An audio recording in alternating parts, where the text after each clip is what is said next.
Ito mga kabakal, pagkatapos ng apat na araw na bakasyon, umuwi na tayo galing bundok. Ito, may umorder ng isa, chamber with nozzle lang ito.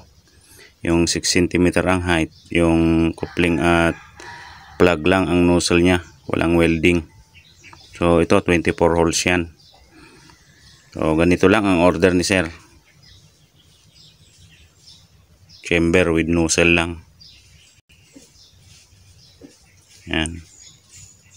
Ito, testing natin. Ito.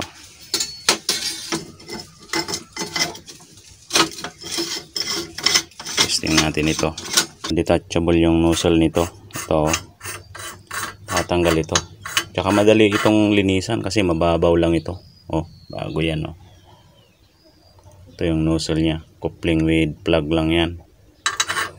24 holes, dalawang layer lang ang butas nya, 8 at 16. Ito, testingin natin. Ganito kasi mga kabakal, ituturo ko rin kung paano ito paganahin, kasi may nabentahan ako na hindi daw niya mapagana, kaya nirequest ko, sinabi ko sa kanya na magde-demo na lang ako, kasi hindi ako nakapunta sa kanila para masundan niya, kasi hindi daw niya mapagana eh. Ito kasi meron yung proseso na tinatawag natin na preheating. Yung papainitin muna natin yung chamber bago siya gumana. Kasi ang sabi ni sir, hindi daw niya talaga mapagana kahit na dinemo ko na siya noon nung pinick up nila yung item, pero hindi pa rin daw niya mapagana. Kaya ito, ide-demo ko ulit. Hindi ko alam kung anong problema doon sa proseso na ginagawa ni sir, bakit hindi daw niya mapagana. Ito, sindihan natin. Yan. Kasi ang pagsisindi nito, pwede nyo nang i-open itong blower. Pero dapat mahina lang. Kung mahahalata yun na mamamatay yung apoy niya, pahinaan nyo lang. Pero kung pwede naman niyang pahinaan na ganyan, tansyahin nyo, kontrolin nyo dito, may controller naman yan, kagaya nyan. Yan, hindi nyo pa pwedeng salangan yan kasi hindi pa umiinit yan. Ang tendency nyan, mamamatay yan. Kaya wag nyo muna siyang sasalangan. Kumbaga, paiinitin nyo muna. Hindi pa yan pwedeng salangan eh. Pero ito, paiinitin natin ng mga ilang minutes. Kung nasa 5 minutes, depende naman yung kung magbabago na yung kulay niyan. Kasi motor oil at gasolina yung ginamit ko dyan. Mamaya, huhupa yung apoy niya, bababa pag naubos yung gasolina. Yung oil lang ang matitira. Yan, painitin nyo muna yan. Hindi pa yan kasi mainit eh. Maganda ang apoy niya pagka may halong gasolina, yung motor oil. Gaya niyan, ayan, oh, bumababa na yung apoy niya.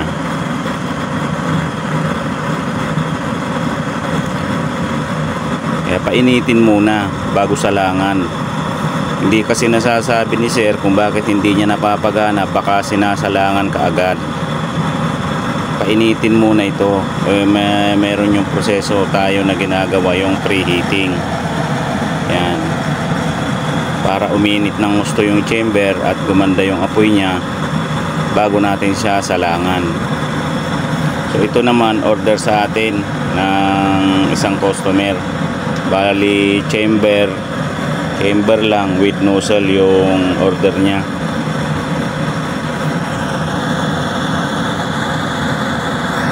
Yan, kagaya niyan. Oh, nag-iba na ang kulay. Ibig sabihin niyan, ubos na yung gasolina kasi hindi na masyadong bumubulok yung apoy.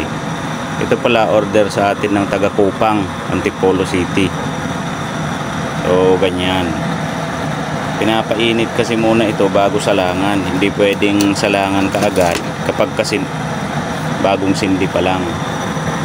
Kailangan painitin. So, ayan, oh. Adjust lang kayo sa ano niya, controller niya. O ayan, oh.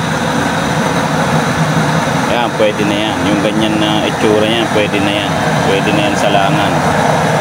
So sir, na taga Kupang, Antipolo City yung order mo.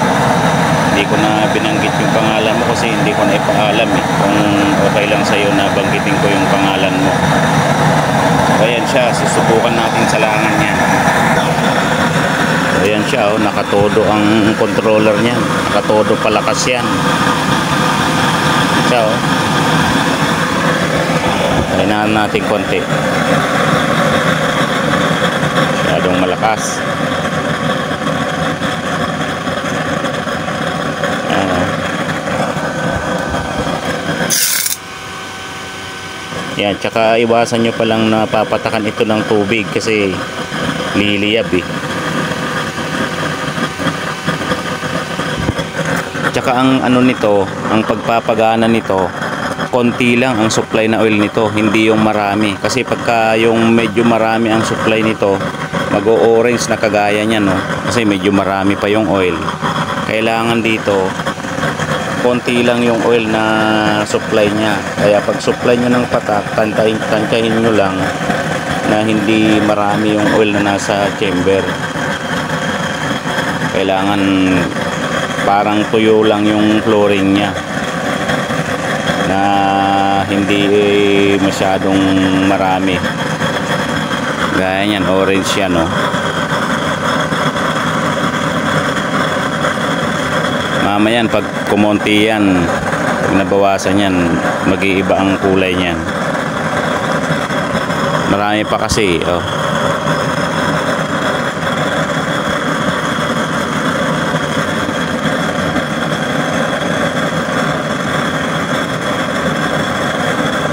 So ayan, oh, pakonti na, oh. Nababawasan na. Ganyan. Ganyan ito paganahin. Hindi yung marami ang oil na nasa chamber. Kailangan konti lang para nagbo-blue siya na ganyan. May customer na ako eh, napansin din niya na ganito yung in-order niya sa akin eh. Na pagka marami ang oil, nag-o-orange siya, pero pagka konti lang ang supply, ganyan, blue flame siya. Kaya ang pag-o-operate nito, hindi masyadong marami ang oil.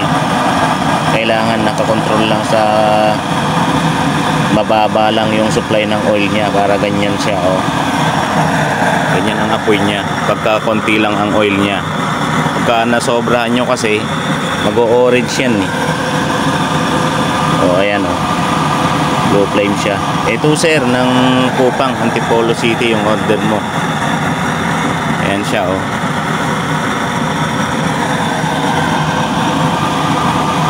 Blue flame yan. Dapat konti lang ang supply ng oil.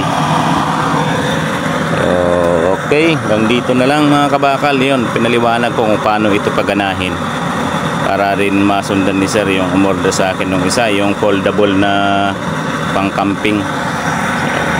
Okay, mga di pa nakasubscribe dyan, baka naman ayun, paubos na yung oil nya. Kaya ayan, yan naman pagka masyadong kulang naman sa oil, nagaganyan. Kailangan sakto lang. Ito mga kabakal, ready to ship na yung order ni sir. Tapos ko nang matesting. So i-chat lang natin at para sa full payment. Tapos ipaship na natin bukas kasi hapon na eh. May cut off kasi ang courier dito, alas 4 lang ang GMT. Yung isa, yung flash, mas maaga, alas 2. So ito, papaship na natin. I-inform ko lang si buyer